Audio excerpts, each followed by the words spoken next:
Okay, so now we come to a little summary of all that we've been talking about with regard to money and its rightful place in life as given to us by our ancient seers and sages in Indian tradition, including the Mahayogi of 20th century Sri Aurobindo. So I go back to the idea that is there in our Upanishads this time. The very first mantra in the Isha Upanishad, which Sri Aurobindo says is the basis. He's spoken so highly of Isha Upanishad, and he says that is the basis of the divine life, which is his the ultimate goal of his yoga, to make earthly life into a divine life. And he says Isha Upanishad has given us the key to be the foundation of that divine life. And the very first mantra in Isha Upanishad, Isha Vasyam idam sarvam yat kinch jagatyam jagat ten tyakten bhunjita magridah kasya sudhanam. This has the key to really help us understand and bring to a very good close as to the right attitude we should cultivate in us with regard to money, and what insights we can gain from Indian tradition with regard to this idea of cultivating the right yogic attitude towards money. So let's look at this very one mantra and his Sri Aurobindo's explanation of that. That's where the key, the right answer lies. So Sri Aurobindo translated this mantra as, all this is for the habitation of the Lord. Isha Vasyam idam sarvam. Whatever is individual universe of movement in the universal motion, jagatyam jagat, all that is for the habitation of the Lord.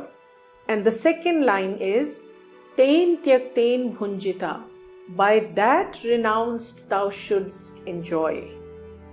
Magridah kasya svidhanam, do not lust after any man's possession. So the idea of ten tyakten bhunjita, by renouncing all, you enjoy all. This again seems quite contradictory, quite paradoxical to our normal understanding. But as Sri Aurobindo explains it so beautifully in his commentary on Isha Upanishad, this is actually the truth. And he says this is literally true. By renouncing all, we enjoy all. Why enjoyment? Because in Sri Aurobindo's explanation we find this truth that this entire universe comes out of ananda, comes out of delight and merges into delight. The goal of life is to pursue that delight. And we are here to enjoy this existence. But how to enjoy it? By renouncing it all. Again, the emphasis is on inner renunciation, not the outer renunciation.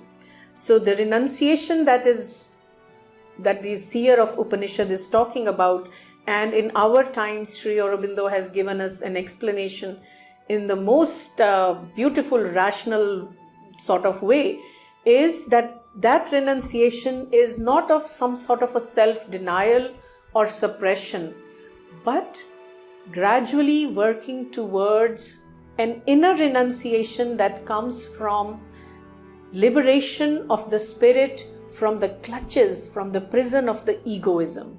So the more we let go of this clinging, the more we let go of craving, desire, we begin to experience that liberation, that freedom, through which we begin to experience real delight. And Sri Aurobindo even goes to the extent of saying that the idea of ten tyakten bhunjita, enjoy all by renouncing all, if it sounds too high, which it is, start from where you are. And I have to actually read his words to explain what he says. He says, if you cannot rise so high, still the words of the Upanishad are true in other ways. And what are the other ways?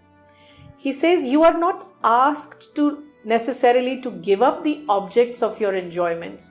If you can't give up money, if you can't give up the pursuit of money, don't give in. Don't give it up physically. It is enough if you give them up in your heart. If you enjoy them in such spirit, then you will be neither overjoyed by gain nor cast down by loss. See, when we are constantly pursuing something, nature, according to the laws of nature, the thing runs away from us. And Sri Aurobindo speaks about that as well, particularly with regard to wealth, success, and fame. He says these three things do not come to that individual who is constantly chasing them. They come only when you stop chasing them and strive for an inner excellence, an inner liberation. So you, in your heart, in our hearts, in our ways of looking at what we have or what we want to possess, we should develop an attitude of some sort of a sattvic detachment. As long as it is there, enjoy it. The moment it is not there, we shouldn't be cast down by loss. That is the attitude. So what Mother and Sri Aurobindo have also explained is that often we think we possess certain objects, we possess money. But the truth is that the money ends up possessing us. Our possessions end up possessing us. So our attitude there should be, yes, I have been given this, I am a trustee of this for doing the good deeds in the world, for the humanity. I am not a possessor of this wealth, I am merely a trustee. So if you have the wealth, if you are able to acquire wealth, how you want to use it, put some thought to it, develop a sense of discernment where you want to spend it, be conscious of how you spend it, and also remember that the more and more we spend money for our immediate gratifications, for our quick pleasures, money by nature, it's again a law of the nature that it will tend to go away. So that discernment is very important. Use that money wisely for the upliftment of your own individual, elevating yourself so that you are rising higher and higher towards, higher goals in life. Spend it on pursuits like learning some new skills, developing some new skills to begin with. Attend lectures, go to programs where you can learn new things, get new ideas, elevate yourself, and spend it in a way that helps others around you also rise in consciousness. So these are certain things. If we use the wealth wisely, the wealth continues to be used for what Mahabharata also spoke about, the works of sacrifices, the works of dharma. So these are certain things we must keep in mind as we develop a healthy yogic attitude, a yogic relationship with money. Thank you.